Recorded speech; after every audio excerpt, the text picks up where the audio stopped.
Hi guys, this is भाइस Parmar and welcome to my channel guys. तो guys, आज मैं आपको एक एडवांस स्ट्रक्चर के बारे में बताने वाला हूँ, जो कि है चाहे कुछ भी हो जाए मैं एग्ज़ाम पास करूँगा। चाहे कुछ भी हो जाए मैं तुम्हें नहीं छोड़ूंगा। चाहे कुछ भी हो जाए मैं तुम्हारा साथ दूंगा। चाहे कुछ भी हो जाए मैं कहीं नहीं जाऊँगा। तो आपने इस तरह की वाक्य अपनी लाइफ में कहीं ना कहीं तो सुने ही होंगे, और आपको कभी ना कभी इस तरह के वाक्य बोलने की ज़रूरत पड़ी ही होगी। तो इस तरह के वाक्य को इंग्लिश में बोलने के लिए हमें एक एडवांस स्ट्रक्चर की ज़रूरत पड़ेगी, जो कि है कॉम वर्ड में plus subject plus helping verb plus main verb plus object.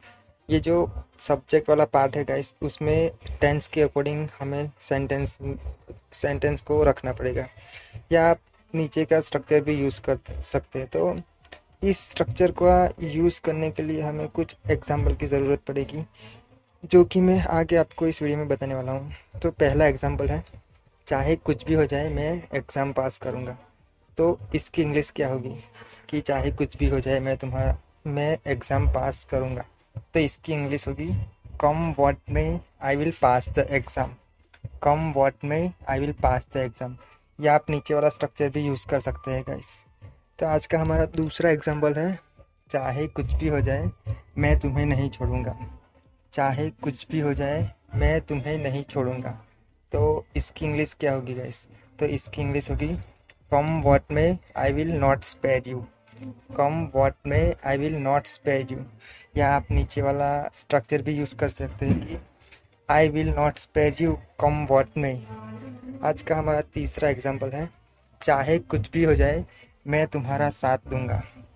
चाहे कुछ भी हो जाए मैं तुम्हारा साथ दूंगा। तो इसकी इंग्लिश क्या होगी गाइस? तो इसकी इंग्लिश होगी कि come what may I will stand by you. Come what may I will stand by you, या आप दूसरे तरीके से भी कह सकते हैं कि I will stand by you come what may. I will stand by you come what may. आज का हमारा चौथा एग्जाम्पल है, चाहे कुछ भी हो जाए मैं कहीं नहीं जाऊंगा। चाहे कुछ भी हो जाए मैं कहीं नहीं जाऊंगा। तो इस वाक्य की इंग्लिश क्या होगी गाइस? तो इसकी इंग्लिश होगी कि come what may I will not go anywhere. Come what may I will not go anywhere, और आप दूसरे तरीके से भी कह सकते हैं कि I will not go anywhere come what may. I will not go anywhere come what may. तो इस तरह का इंग्लिश आप इस वाक्य के लिए प्रयोग कर सकते हैं गाइस। तो आप समझ गए होंगे कि इस तरह के वाक्य के लिए हमें कम वर्ड में का इस्तेमाल करना पड़ेगा। तो आपके लिए एक सेंटेंस है, आप इसे इंग्लिश में ट्रांसलेट करना। ये सेंटेंस है, चाहे कुछ भी हो जाए मैं उसे पैसे नहीं दूंगा। तो इसकी इंग्लिश आप कमेंट बॉक्स में टाइप करना। Thank you guys for watching.